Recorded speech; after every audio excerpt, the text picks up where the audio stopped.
And as I dug further, all of a sudden in the lap of the second was diamonds and jewels and gold beyond belief.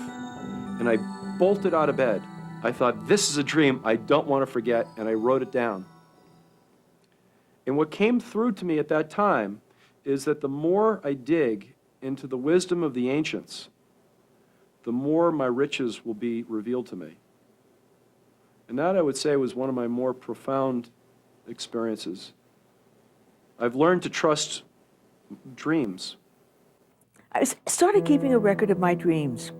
And I had a dream that I was driving in a car, and I put my foot on the brake went right to the floor, the car rolled over 3 times, and I got up and I walked out of the car.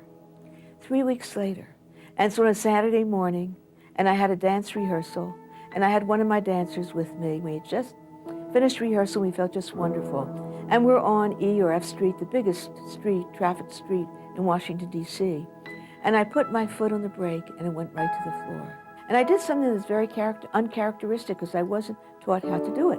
And I got very quiet, and a voice said to me, make a quick right. Hearing voices. A psychologist, if someone hears a voice, you lock them up. And here I am hearing this voice. But I listened. I made a quick right, and I got in between 2 men's clothing stores. My car crashed completely. Mike, in what was known as the death seat, because we didn't have seatbelts in those days, Mike got out, not a scratch on him. I got out, I had a scratch on my leg, that was all. There was somebody in front of the car right before I crashed. They got out of the way. The car was a total write-off. Well, I'm not finished with the story, because I go home, and I'm living in Washington, as I said. The phone is ringing, and my mother lives in Bucks County, Pennsylvania, in Doylestown, and she's calling me, and her first words, how's your car? I had a dream about how they built the pyramids by casting the stones in place many years ago, and I thought that was a big joke. And then they came out with this theory that maybe they did that. And I thought that was kind of interesting. I think when you hear yourself saying things that you think, could I have said that? That's your intuition. We all do that. The problem is most of us have our foot on it.